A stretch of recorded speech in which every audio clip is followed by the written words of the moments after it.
Hello guys, so for today I'm gonna make a microwave mac and cheese in a mug. So let's start. So we'll have a mug here, and then we'll put the 1/3 cup of elbow macaroni, and then 1/3 cup of water,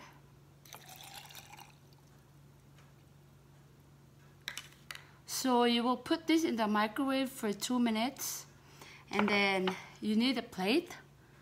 That way it catches all the overflow. So put this in the microwave.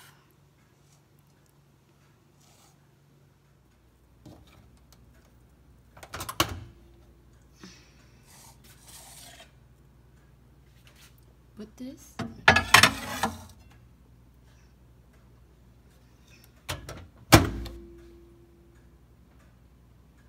Two minutes.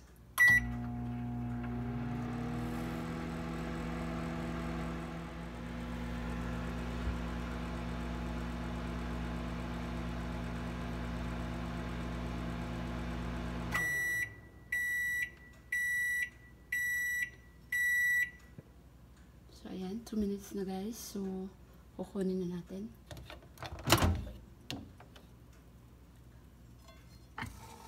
Be careful because it's hot.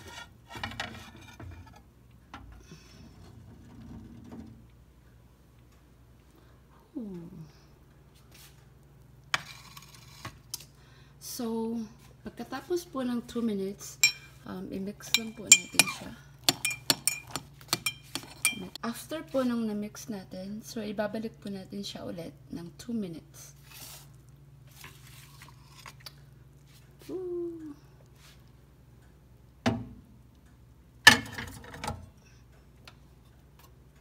So, tapos na po yung 2 minutes. So, kukunin na po natin siya. Oh, it's hot.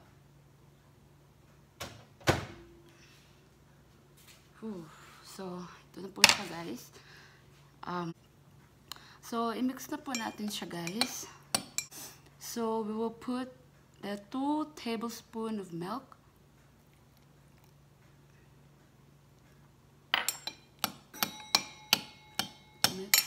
Mix lang po natin siya.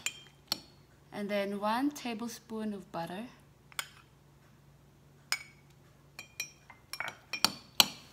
So ito po guys, we will put this back in the microwave for 1 minute and 30 seconds.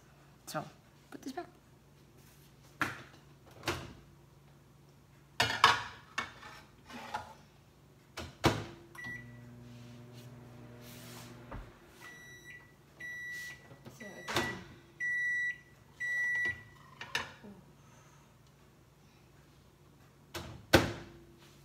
So this one, after 1 minute and 30 seconds, oh, it's kind of like hot. Ito na po siya. And i-add lang po natin yung 1/2 cup cheddar cheese. And then 1/4 teaspoon of salt. Mix lang po natin siya. Oh, medyo mainit po siya.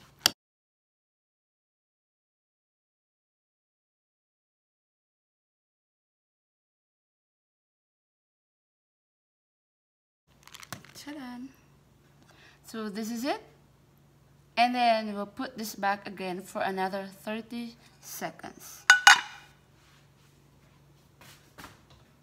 30 seconds.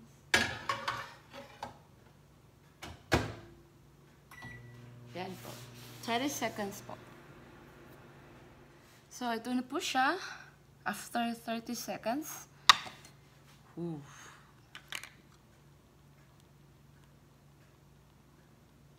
Mac and cheese in a mug. Let's try to eat, guys.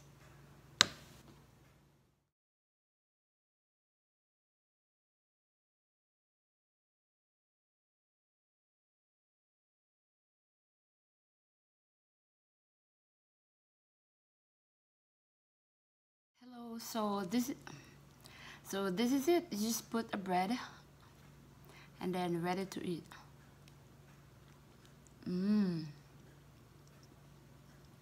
Really good, and it's easy, so you can prepare this at your home.